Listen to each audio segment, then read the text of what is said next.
Today's video will be focused on freeing up the joints.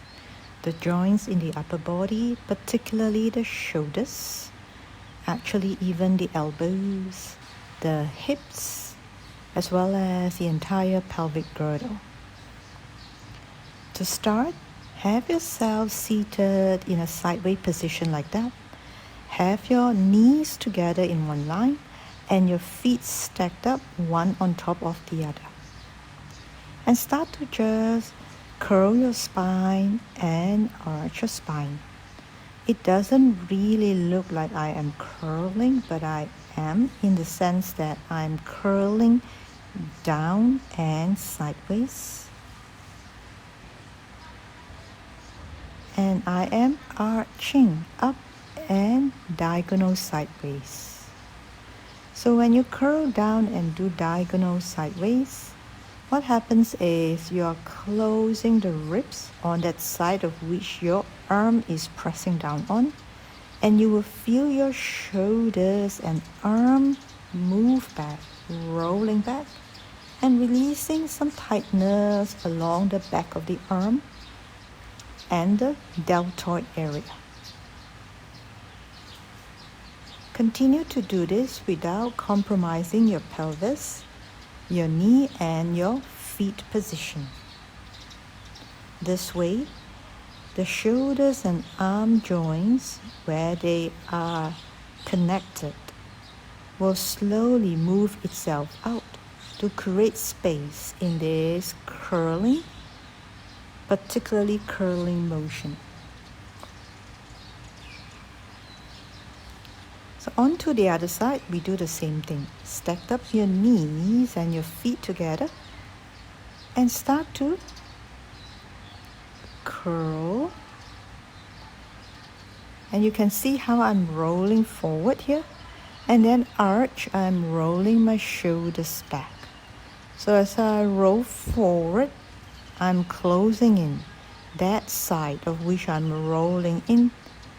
And then when I'm rolling back, I'm arching the spine here. I'm rolling the shoulders and the arm bone back. The way you do either side will probably be different too, and that's okay, because our shoulder girdle organization is different on both sides. So you can see that on this side, I'm actually curling less sideways. I'm actually a little bit more frontal. I'm just following the shoulder organization on each side. So if your movement look quite different from mine, that's okay. As long as you feel yourself curling in, your arm bone and your shoulder joints rolling down, while your pelvis, your knees and your feet are still in the same position. When you arch, roll your shoulders and arm bone back and look diagonal back up, opening the chest in the diagonal back position.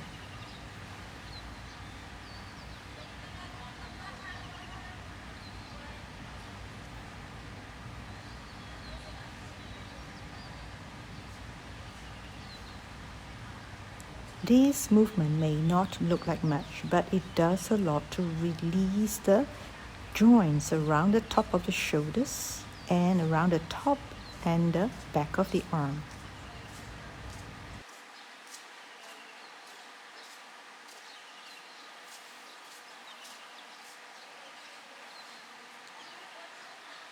Now same setup, this time you're on your forearm, pressing your elbow, your forearm and your palms down.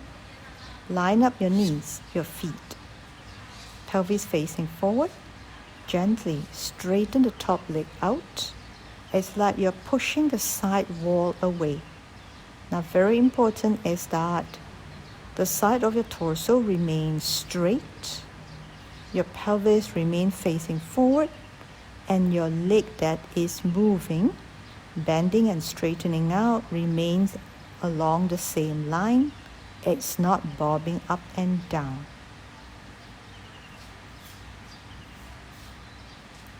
Flex your foot and push out the side wall.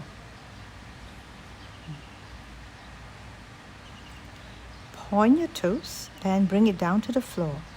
And feel like you are gliding the floor with your big toe here. Again, your pelvis faces forward.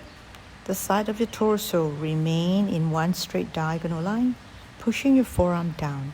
Nothing changes except the movement of the top leg, gliding back and forth here. Feel your leg moving in the hip socket.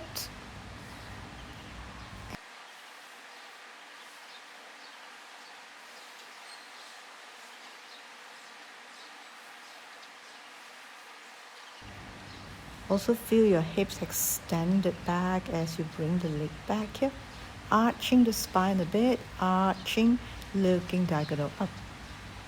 That's a very nice elongation to do. Same thing with the other side here. We will repeat the full sequence. Check the side of your torso, pelvis face forward, knees and feet on top of the other. Float your top leg up, flex your top foot, bend your knee, and straightening out. It's like you're pushing the side wall away. Press your forearm down, looking straight ahead.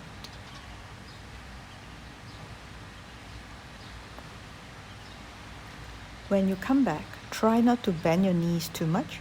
Always come back to the position that places your top knee right above the lower knee. This way you can make sure you stay in alignment throughout the movement.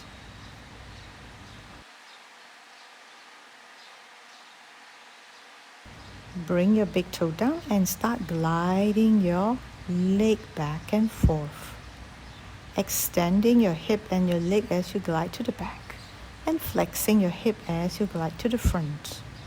Your big toe has to touch the floor. You have to glide like you are using your big toe to brush the floor in a semicircle shape. Torso remains straight. Press your forearm down, looking straight ahead. This is definitely going to free up your hip joints here, while also working on upper body stability.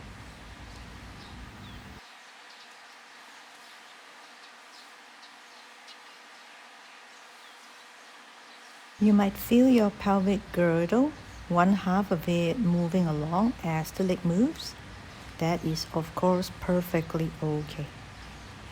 So here, bring your leg back here and really arch and stay there for a couple more seconds. Really elongating and coming back. In the next movement, place your hands behind you. Using the strength of your upper arm and your core connection, gently just float the pelvis up and down. So the pelvis will float up and then you'll start to swing it very slowly from one side to another. Now this is of course upper body connection to your core, therefore your pelvis can sway very gently and smoothly. So it is essentially, yes, the joints around the pelvis, but you know what? With your arm pressing down, your shoulders depressing down, but your chest stay lifted enough. That is also shoulder joints release.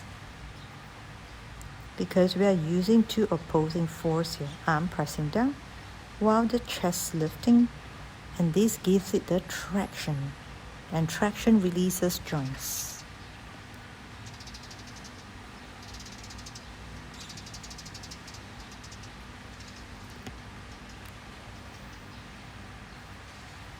Take a break, especially your wrist here. If you need to, release your hands a little bit. But if not, let's continue.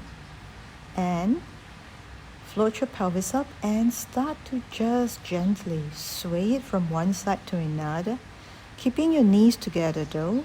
The knees have to point straight up to the sky or to the ceiling as your pelvis sway quite a lot. It's like pouring water out of one side followed by the other.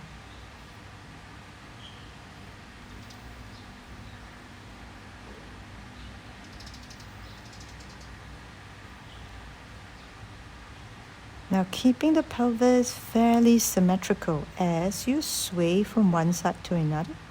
Imagine pouring water out of the cup. The cup doesn't change its position.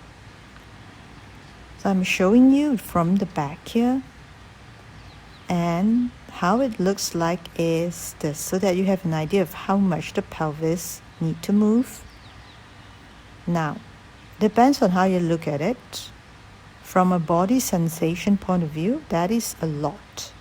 But of course, from an external point of view, if you're looking for big movement, that doesn't look like a lot. The thing is, this is very helpful to release the joints around the pelvic girdle, keeping your upper body stable and the swaying consistent, your pelvis not shifting position. As your pelvis move from one side to another, the pelvic angle stays the same.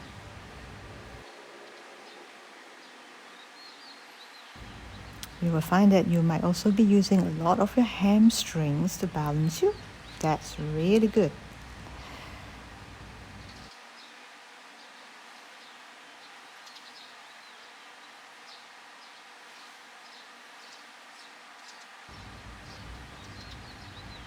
Now bring yourself up again, and this time you're using your legs and your core connection to bring your body weight back and forth. Note that the pelvis stay an inch off the ground, not moving higher or lower. Your joints need to be very free for you to do this with greater ease, so that there is no compression around the upper arm and the shoulder joints, and your hips are not inhibiting you. That is why we did all the preparation we did earlier, so that simple movements like that will feel effortless and really liberating.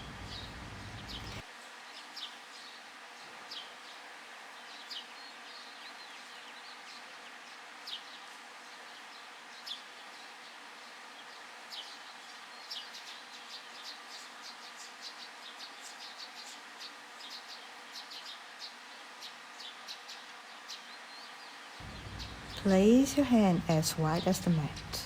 Now shift your weight more forward and back. So my pelvis is barely brushing the mat. Basically, we don't want to collapse down on the mat. We want to keep shifting our weight forward and back in a smooth, consistent pace.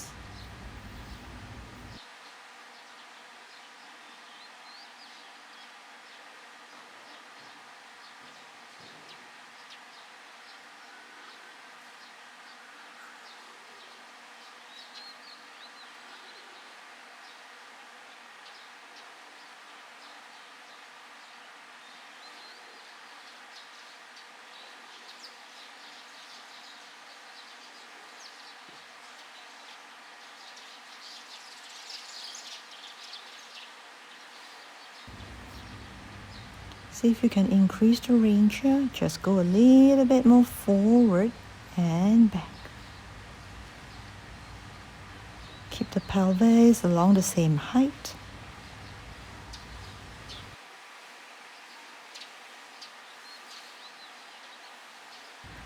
Coming to a stop here, release your wrist, shake it off. There's quite a lot of weight bearing on the wrist there.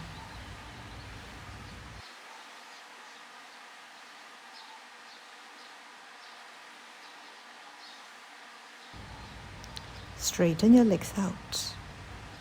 Gently, just release your back here, bend your elbows. Gently curl your spine, reaching your nose slightly further down. Opening up the lower back, scoop the belly in, keeping both feet flexed.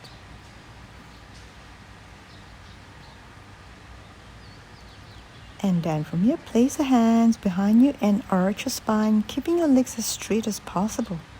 Opening up your chest to the sky, opening up the sternum. Bending forward again, releasing the lower back. Take your time. Let the lower back slowly go down, curling a little bit more naturally. And just letting the arch happen more naturally, letting the sternum lift and open up. Gradually, a little bit more as you stay in the position.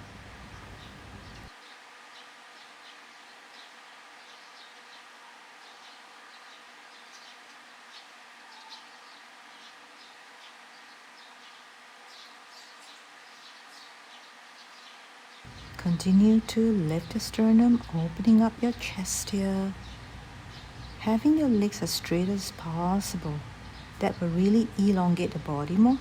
Opening up the joints more as we extend and lengthen the body to give it more space. And slowly release here. So this is the routine for today. Free up the joints. I hope you enjoy it. It's actually not as easy as it looks, but if you find it challenging, take your time, be patient with yourself. It's actually not that simple to release and free up the joints because there's a lot of compression there. But be patient with yourself, and as always, keep moving, keep getting better. And like and subscribe, I would appreciate it very much, and see you in the next video.